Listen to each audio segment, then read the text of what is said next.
Bandeko babolingo. Boyebi na malamu bino nyonso. Likambo ya mabele. Ezali koningisa mikili nyonso. Soki nalingi koloba likambo ya mabele. Elingi koloba. Tala baninga na biso na Angola. Bazali kokufela mabele. Baninga na biso na Afrique du Sud. Bazali ko bunda pona mabele. Baninga na biso na Rhodésie. Bazali ko wela mabele. Likambo ya mabele. Oh. Likambo ya mabele. Likambo ya mabele. Oh. Oh. Likambo ya mabele. Te. Nsanguma. Likambo ya mabele nsanguma. Nsangwema. Likambo ya mabele nsangwema. Nsangwema. Likambo ya mabele nsangwema. Nsangwezi. Likambo ya mabele nsangwema. Nsangwema. Likambo ya mabele nsangwema. Yona ya yonge na yange. Likambo ya mabele nsangwema. Yona ya nsangwema. Mesdames et messieurs, Bandeko Balandia, les amis de Wetchi International, c'est vrai que tout le monde encore une fois. Et Salim Mikole Belé na Kinshasa également sur TKM. Boyebi Kaka, Tozali Nabino ensemble, les amis de Wetchi. Awa Katia Poto, Ali Mongala, Tozali ko superviser en tout cas. L'activité Nyoso, émission Nyoso, les amis de Wetchi sur place na Kinshasa. Cyprien Wetchi, Azan Nabino, en tout cas Mbote encore Nabino Nyoso. Pour ça qu'on a biso partout au monde et également à Kinshasa sur TKM. Bonne année encore, hein, puisque c'est la première fois en tout cas. Tout le monde a bandé on a biso à Kinshasa, Bamboule belé, moi belé, Bambale belé.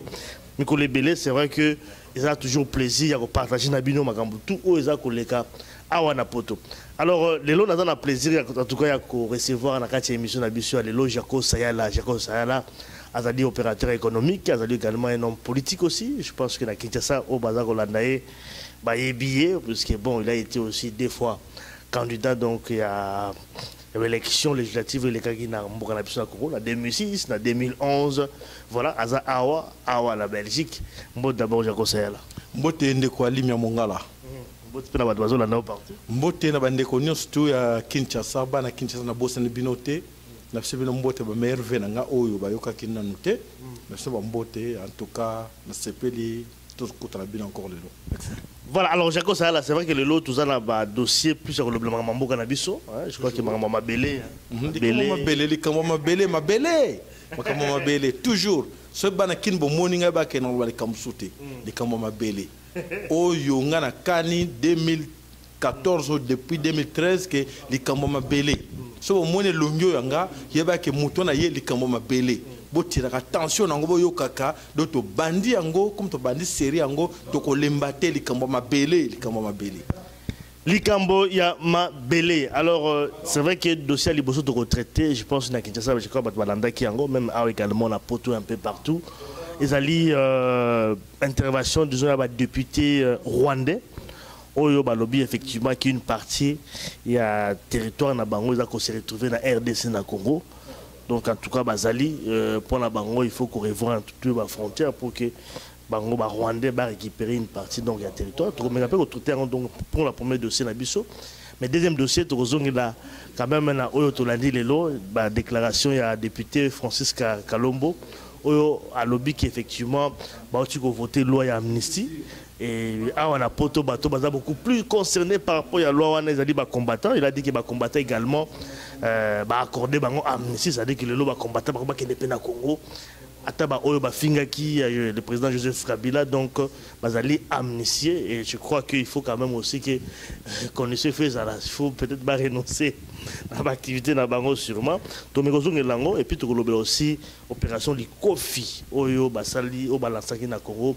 Pour la aussi c'est quand même un phénomène kuluna na mboka na biso. Le premier dossier quand même ezali par rapport à Bakambia Rwanda, ba député rwandais baza ko réclamer une partie du territoire na bango oyo ezali na Congo. Jaco Sayala, pour na yo comment vous allez ko interpréter position wana. Merci de quoi limia na kanti ezali dossier mo concerner tout le monde. Ce qui le to kangi na maboko to lobi que to yoka ba plaisir bon bazo sala ngana benga ngo za ba distraction.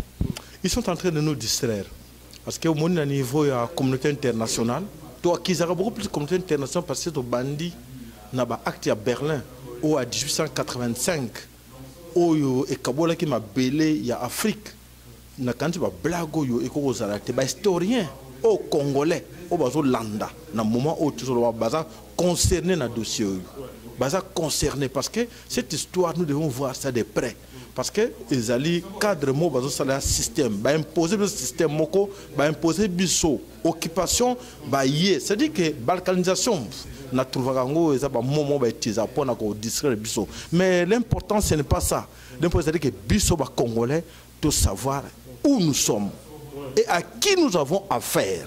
Lelo, tu as affaire na banani.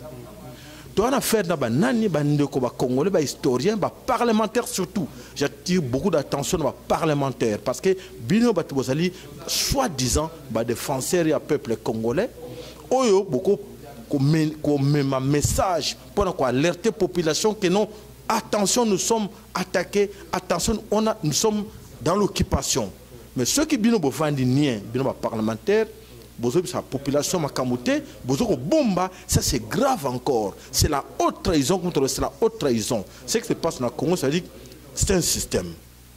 Système baye libiso, balobike, comment toko arracher ma bela ba congolais parce que nabi que lolo, ça fait plus de 5 ans, 6 ans, Goma est toujours dirigé par les Rwandais.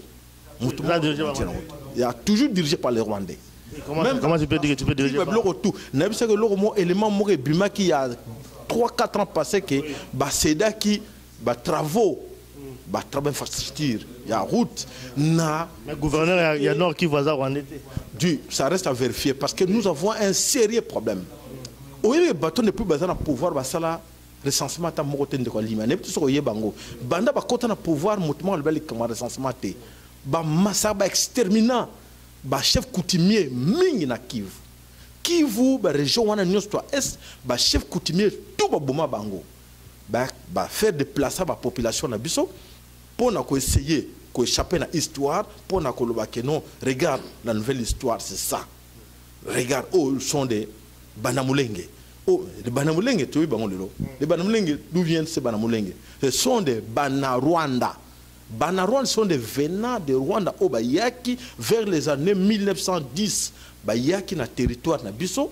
Et à l'époque là, les missionnaires autorisé qui bango. Parce que moi parti moi ma belé que beau vendre parce que na époque ba mon eti na mo que ba benga na bateau. Ah beau vendre na bino vous venez d'où? Oh derrière les montagnes. Ah ça va bon beau vendre na bino. Teyebi évolution ndenge ba koma ke le loyo ba se déclarer ba bana mulenge. Ce sont des Banarwanda. Ba yebi l'histoire. Donc c'est dire pour vous dire que ezali bazo tester ba congolais. Ba yeba ce que tu lobby que ma bella Goma ezaya biso to récupérer ango réaction ba intellectuel congolais ko zaranini réaction il y a ba parlementaire congolais ko zaranini bazo banga ils sont dans ces parlements là personne ose dire un mot ba vandinien ba lobby na ok bo senga soki ba député quand même bazala qui sur place également parce qu'il y a échange aussi en Afrique du Sud ba télémila guéron mais c'est vrai que sur place dans le parlement il y a la biso na Congo ba débattre en jusqu'au jour ba débattre en route parce qu'ils sont corrompus. Vous savez, en tout cas dans le monde entier, le Parlement nous défendra. Baza parlementaires, ce sont des députés du peuple. À l'époque, on les appelait les députés et les commissaires du peuple. Donc, tu es là pour représenter bateau batika na sima bako ya wanate. Babita nous sommes voter que soit disant pour mutumo peut voter qu'on a normal à zakanité yo moye ba système on lekela ki. Donc ba pona ki batuna liste. Bachek na yeba on a le baga on pona yebi bachek batuna liste bazala wana. Mais binobe bato bachek na liste. Bozo ka sonité devant ba maso nyos ba congolais peuple congolais to azota la binoke bozo sala rien. Bo ba ceux qui bonimbo sala quelque chose, bo démissionner même en bloc. Bon, ben non, on en a ma ton occupation, ça ne va pas. Mboka na monsieur comme na boka ba paya, to démissionner. Mais non aussi longtemps bozo salarié et que vous en a quatre parlement wana bino ba peuple bozo mona que batan bazo kosa bino bozo accepter. Je regrette. Bozo regretter mais c'est vrai que mais quelle est la solution parce que c'est vrai que nous lobi ah baza komeka. réaction d'habitude également, ils ont quand même mou, hein, parce que bon, réaction exatée. Pour la qu'est-ce qu'il faut faire? Parce que bon, c'est quand même très grave cette situation, parce que tout le temps dit, il faut faire. De quoi l'imaginer tout le temps dit, il faut éviter, chasser la peur. Parce que ceux qui ont la peur, baloba, on ne contrôle rien. Ceux qui ont la peur, on ne contrôle rien. Nous sommes banga. Nous sommes osés kolobate. Tout le monde a surtout vous les intellectuels, les étudiants, l'avenir à lobby, c'est le moment. Le lobby construire en comment pour un lobby. Demain nous serons qui? Surtout yebi en haute lobby que non, ben non, besoin de légèreté. Parce que le lobby besoin de et le mot pamba. Mais le lobby va imposer bien que qui vous et comment nous boga barwande. Et comme à trop temps pour un bino, pour un bisognon surtout déclaré en haut. C'est ce qu'il dit, il est grand temps pour tout le bas. Non, dans cette histoire. Donc ça veut dire que tout ça, l'occupation. Occupation, il y a un projet derrière qui se cache. Il y a un projet, mission na bango. Mission, il y a soit disant Kabila, Bobenga, Kabila. Mission na Yezali. Oh, il y a qui na Congo. Mission na bango, banda 96. Il y a qui na Congo, bazo kene malembe bazo ba ko implanter les kamuna moma nango les kamuna moma nango monsieur kokinante et s'il nante parce qu'il est encore là avant 2007 to bagi makambuya ba o to bengi ba soda ba M23 to bisa bino ke ba M23 bazali armée ya Kabila na ba kamere ba to pesa bango ba mbongo. Comment on va prouver en mais on a des preuves, hein. On a ce que tout il y a M23 ça que non Kabila mutasa derrière cette histoire là M23 au moins les banque ça qui est mis dans l'Occident mais non attention faut rester de soir comme au moins on a trop flagrant devant les gens tout arrêter nango avec ce bango balongwa boy longwa si comme pas changer bango identité à longo le bango a joué quelques-uns à te bango na gouvernement à Kinshasa à te bango na armée nationale et qui sont des Rwandais. C'est pas ça l'accord signé. Mais accord avec qui? On peut signer l'accord avec n'importe qui. Ceux qui le bino parlementaire besoin d'autoriser parce que quand Kabila dicte la loi que non ça doit être comme ça et nous va dire rien. Je vois très mal comment on continue et à quoi présence na bino na carte parlement parce que tout au Kabila qui na signé na Kampala qui signé en Afrique du Sud a vu mourir parlementaire mourir exaté. Voilà, ça c'est bien dit, Zaldi, la déclaration, il y a Jaco au Sahel par rapport à dossier, je crois que tout le monde parce que les caméras belé, il faut ôter les mélanges. Et rapidement, toujours un deuxième dossier. Deuxième dossier, Zaldi par rapport il y a la déclaration à Francis Kalombo. Il y a Zaldi, député national, on parlait sur le député également. On a dit qu'on votait loi amnistie, donc, amnistie en tout cas une catégorie, donc il y a des Congolais, notamment bazali disons prisonniers politiques na catégorie mususu mais na kati aussi baza ko bénéficier na amnistie wana bazo parler na ba combattants aussi parce qu'il y a cité ba combattants à poto aussi bazali ko bénéficier donc na amnistie wana la loi ya amnistie batu ko voter na parlement mboka na biso. Alors, combattant Oya Fingaki, Joseph Kabila, Oya Salaki, Mobulu Awa, Oyo, Amengaki un tout petit peu, il y a déshonoré dans le Bamboka à l'extérieur. Moi, je parle un peu plus de la terre, de la baron Nègre, Bazako Loba, au Bazako utilisé, Baron également, Bazako bénéficier de la mission. Donc, aucun des combattants, pour Awa, pour quitter le Congo sans problème, parce que, voilà. Amnistie Zali, yozo mon ondeni parce que c'est vrai que Bamsou ça fait qu'un peu rire, la Bamsou au Bazako Yoka à la poto, mais quand on a été positionné. Mais de quoi il y a quand si depuis tout ça on a potawa oui histoire va combattre un jour to tant sur le rango naissance va combattre utawapi. Moi je connais les dossiers de combattants là au bazul landanga Cheikh Tundu na sur le dossier n'embala sima na ko pesa une explication Cheikh Tundu ayebi dossier wana à l'époque Azalaki directeur cabinet à président alobaki alobi non les combattants d'ailleurs oh bavana kuna ba voter de s'arranger à le en face on a bureau naï j'ai fait 45 minutes na bureau naï sengano oh Jaco est en fait le ministre Azalaki directeur à Kabila alobi non de toutes les façons ces gens là ne vont pas voter attention ces gens là sont congolais et maintenant ba congolais pour ba non a dit to saler to s'arranger ba ko voter na bango te ba ko sala bango en 2006 c'était en 2003 quand je l'ai vu. Là, on parlait que les combattants, déjà combattants, lui, non, Jaco, laisse tomber cette histoire-là. De toute façon, ces gens-là, de s'arranger, de voter, de peser, de voter. Alors, le lot, comme important. À l'époque, là, c'est important, en 2003. Et le lot, comme important, lui, ba combattant to pardonner bango. Pour bandeko ba dans la cité, ba comprendre ba terme sauté, ba pardonner ba combattant, ba condamner ba combattant na loi nini. Jugement les gars qui voient peu ba combattant qui pour biso tout ça ba criminalité. Ngana so ba lelo na za combattant mais ça résistant. Ah, résistant. Résistant. Je résiste contre le système. Et dans le lobby, naza beaucoup tchangana nzungu mo les combattants, j'accepte parce que je combats le système. Ba condamner ki biso wapi. Vous déshonorez Bango va commettre des crimes contre l'humanité, des viols contre les femmes, des viols contre les enfants. Oyo va prescrire en côté. Oyo bien crime on va commettre va prescrire en côté. Mais biso sont activistes.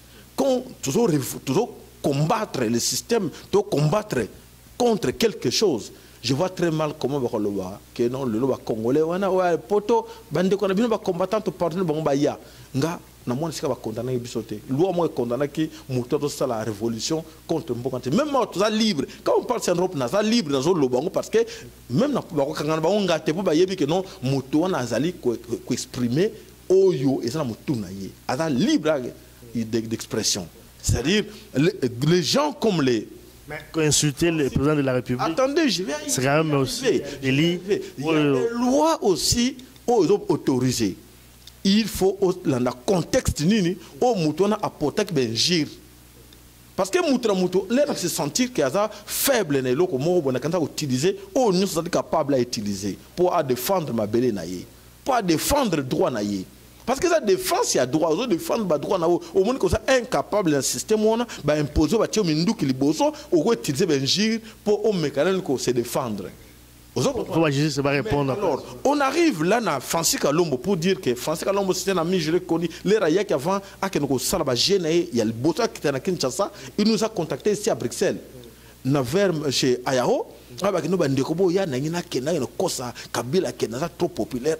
Tout c'est le locomotive. C'est le locomotive na Excel. Imagine que na Kinshasa, n'est pas utilisé comme comment pour asala déjà tricherer bandaki wana. C'était un ami na ko critiquer le loté. Francis Kalombo oyebinga bien. Francis Kalombo là où tu es, il faut faire beaucoup d'attention dans vos déclarations. Quand vous déclarez des trucs mensongers pour tromper vigilance, il y a battu que non, regarde ce que nous sommes en train de faire parce que nous sommes démocrates.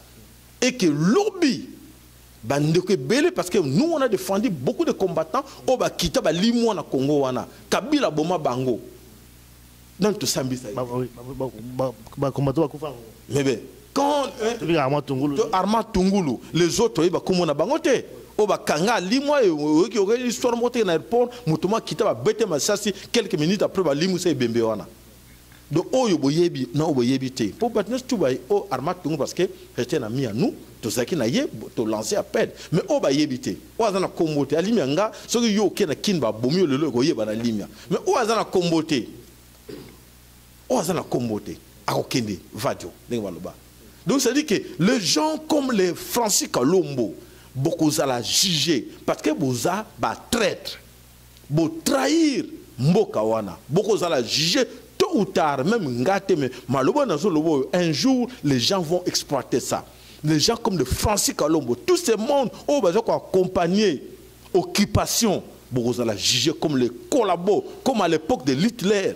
Tout le monde qui occupation ba yaki nango na France, na Allemagne, na France, na Belgique partout, batouana bazala qui juger. Beaucoup à la juger. Erreur, ce qui se passe dans le Congo, tu sais quoi? Parce qu'ils ont tutoyé un peu.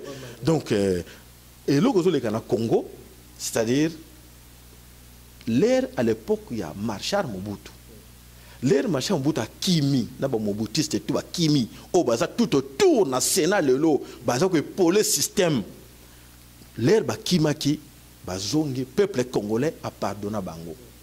Et bango bazo se tromper les gens comme les Francis Kalombo na ko tamba comme bango na tangande yé pour ça hauteur et loko wana bazo kanisa que système ba no continuer ka peuple congolais ba no pardonner bango mais connaissant peuple congolais lelo bazo vivre au nan ba vivate na histoire ya Congo tout ça humilié partout yé bien on va prendre rien nous sommes humiliés dans le monde entier que Congolais vous on vous a imposé quelqu'un un Kabila là mais c'est rwandais. Li para sangu bana sang bolingo nango teki na descend TKM lelo na les amis de Wechi TKM lelo na les amis de Wechi TKM les amis de Wechi TKM TKM lelo na les amis de Wechi TKM lelo les amis de Wechi TKM ensemble. Quelle fusion! Bamasanga Afrique bino nyonso monde entier. Eloko banda ko zela ya ngoyo ndesko yeli susu na Belgique na kati ya biso bana bela na Bruxelles. Mission vacances honnête oyo et ça la be part samboko ezate ça le wetia. Bamasanga Afrique.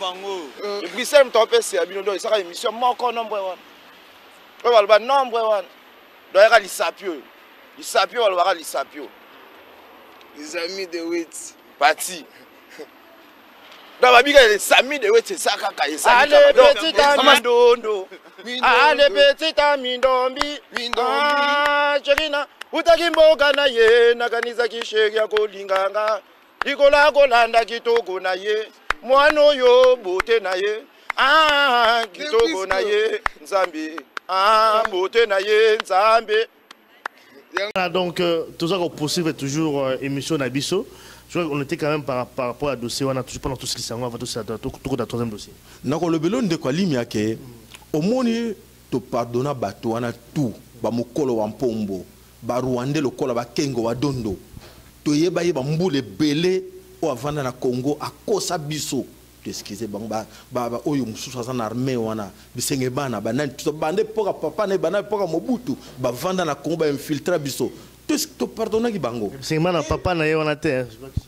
Bon ben ça reste à vérifier mais na ko lobi na obi sa bino loko moko ke ba congolais ba mona biso ba lâche que comment te pardonner ki bato wana n'époque Mobutu le ba zongi ba koti lelo ba zo ko accompagner Moutoua bien comme Kabila, un Rwandais, parce que moi j'étais avec des gens, oh Yobazaba, frère ya Kengo, frère ya Kengo.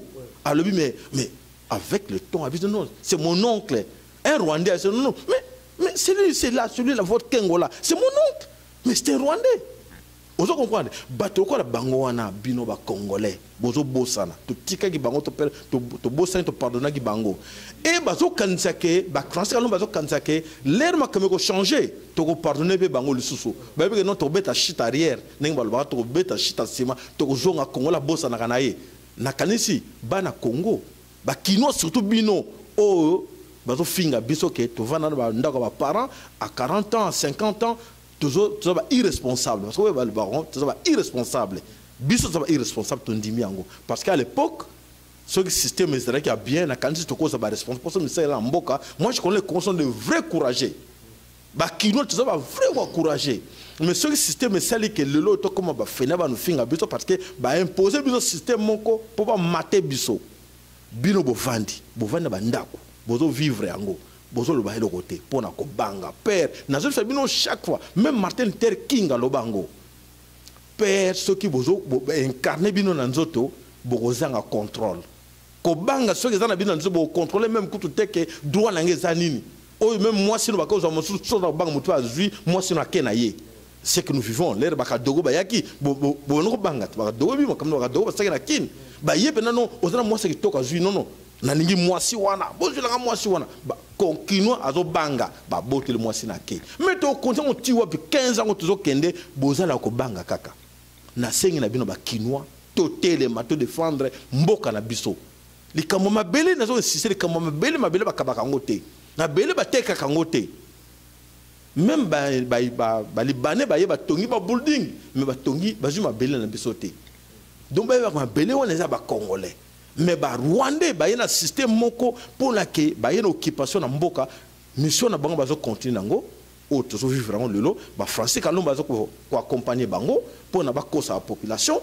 que nous regarde nous sommes des démocrates quand même to seul ouverture d'esprit to lingi le to ndima ba ndeko wana ba combattant ba ya to lobby non combattant moko ko ya kuna te à travailler na ba collabo akoyate ba combattant nyoso bazolanda nga melek sere ba yebi ke nous voulons le départ Todo senga départ ya système, départ ya Kabila na bâtonné tout ba rwandais.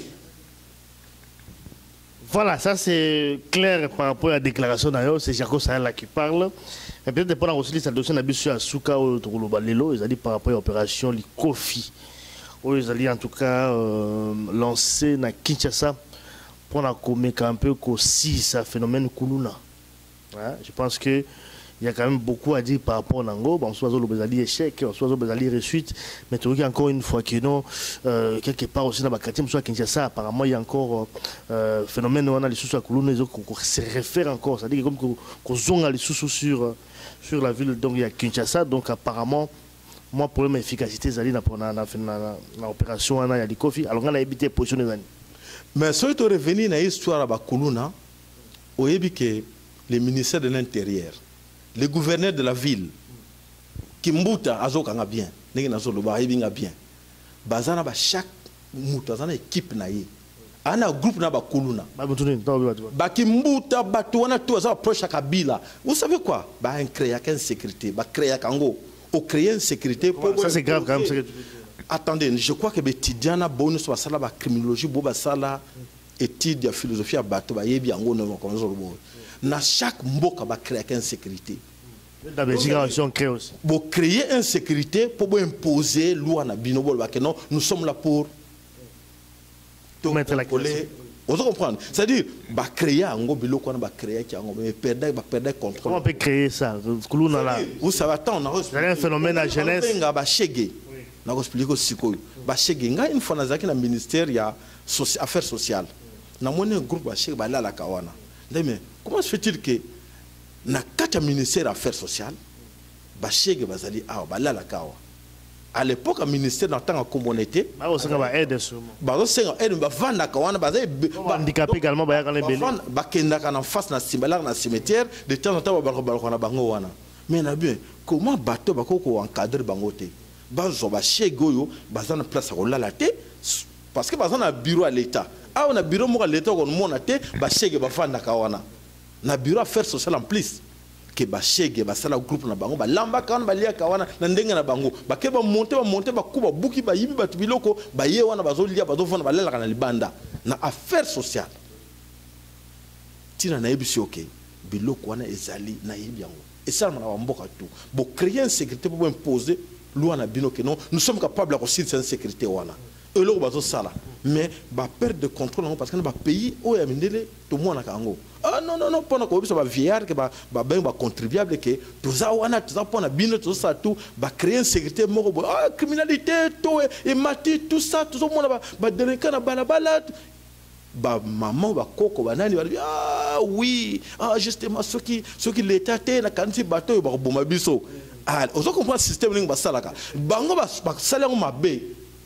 Perdre de contrôle lango et comme ce que bon retardement et en plus utiliser pour exterminer les jeunes quinois pour dire que combien de danger pour le gouvernement Kabila pour exterminer bango c'est le moment les Kuluna les Kimbuta tous ces gens là les Français quand l'homme qui est cité là bazal ba groupe na bango mutu wanda groupe ba ni ba Kuluna parce que la milice alors tu parles que ba milice non c'est ça parce qu'il y a un groupe de Kuluna à peu près ça c'est à dire que c'est même grave ce que tu dis moto na groupe na ye oyo apesa ka bango ba mbongo mais moi non parce que pas ça là on nini moto dans groupe n'est pas ça nini mais ce qui un jour ba le que moto zo bima ba komisa ye au moins tenir ba sala mo sala manifestation mo boy ba petit ba zo sala ba fan club sécurité ils sont de Kuluna mon cher c'est encadré quand même mais c'est facile quand on va ba chaîne ils ont encadré bango pas sécurité je te dis je connais des gens na yebi ndenge ba utiliser l'air zo ya akena milemo atindi mutu mo ken pesa ba pecho na l'art mais l'air a longa utiliser bango ba ko yokela ye pour yem t'encadrer ka bango vous comprendre encadre landango ngana za kino na yeba comme les gars na kin yo na kanto za kino kinte ngana sali plusieurs années qu'on a kin on se connaît bien au vandi au venko landa ba siège na bango zo mona oh les bateaux comment bobé ba tindi ba bengi gros akura petit bourgeois bon nous distribuer papier oyo na ba na différence c'est le secret mutumote ba petit bourgeois na ville bo ba papier na ville les sont de Kuluna au bêtisa ba na ba moment au ba ont besoin voilà tu as compris c'est dit que ba Kuluna wana to ba ye bani baza batu ya muto baza na groupe na ye o muso no baza yanga ba petit na baza na kwembo na itaga o yanga baza na kwembo o yanga baza na masina o yanga baza na ipen ba ye bani bango tout yango na lobi bande ko langa ba kinwa to longola ko banga nebi ke ba utiliser bino nebi ke bazo ko humilier bino lelo yo ba utiliser bino ba mon siko ndenge nini pour dévoiler ba secret na bango te ba bino boma bino.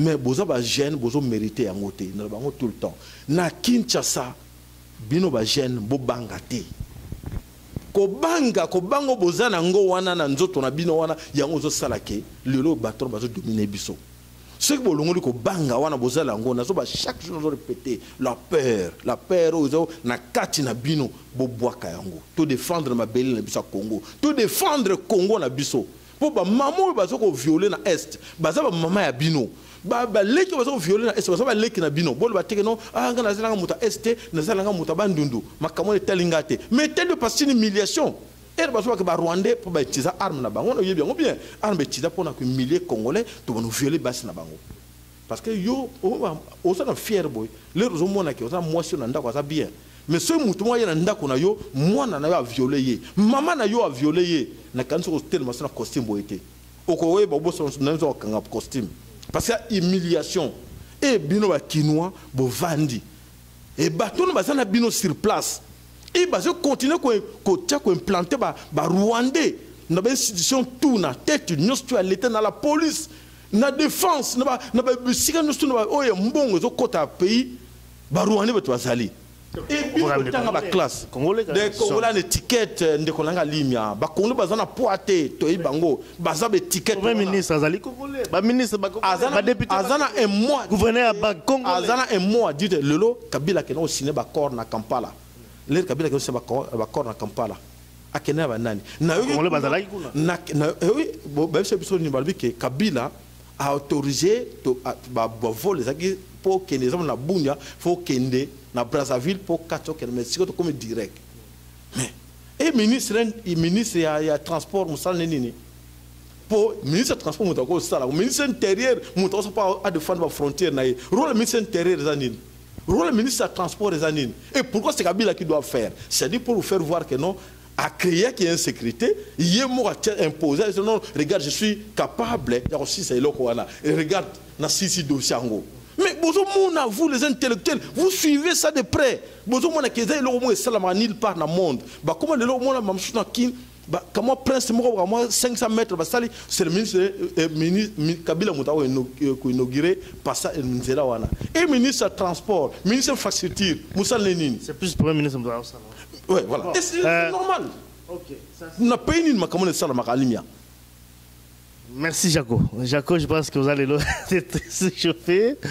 Voilà un peu les trois dossiers. Le mot de la... On toujours comme ça. Bakino na bino to longola ko banga. To défendre ma belé na biso. Ce qui les autres comme confondi bazo banana o moi si wapité mobali wapité les autres comme business tout basi pour abazo ba dire oh Congo il y a que des femmes. Il n'y a pas des hommes congolais parce que vos autres salariés biso bazo même étudiant bino beaucoup salaire tout parce que au moni au coquille qu'on dit ma souffrance pour gagner liberté na yo lobby. Ndima souffrance wana bol bagana le autre dit même to kufa pour lobby to la libre mais ce bozo banga bozala jamais libre baton ba don maté biso tina suka ti ba botra ba botsa bas le système c'est quoi ba botsa ba congolaise tout surtout ba quinoise ba botsa bango ba tcha ba zemi na désordre pour ba imposer ba tout na kati Congo même ba pays baton ba bossa na makila na bango te ba tout ba très dangereux ben infiltrer biso et ba connaît toujours infiltrer biso c'est à vous autres bol ba ke fini cette histoire moto mona kwa azali ayebi kinois tout o nazo ba yebi. Merci, merci Jaco, c'est là. Et puis, tu écoutes vraiment la prochaine occasion. C'est vrai que toujours le Mabélé, le émission. Mabélé, Mabélé, donc tu l'embâté, tu libéré Mabélé à Congo. Moi, la nuance, tu as Kinois surtout Bino. Et tu as le devoir de Panabino. Biso, c'est ça qui est tout ça là. toze tozosala tozotelemela mabele tozokota babiro ebele bana kinimo kalite tozoloba kaka boye mais tozokota babiro ebele mpona koluka solution mpona kolongola mabino na pasi boza nango mais quitte à vous aussi bino mpe botelema moto na moto aza capable azwa soki mai so omoni ke oza na force na yo oza mai po bengana munguna zo mai bwakela ye bengana ye munguna so oza capable que oza nzeta kombo po bengana ye zo nzeta kombo bengana ye big bengana ye o soki papier que non papier so na commis étranger au kima comment to bangal souté. Merci en tout cas pour le message d'ailleurs Jago Saya à la prochaine occasion. Merci beaucoup. Merci.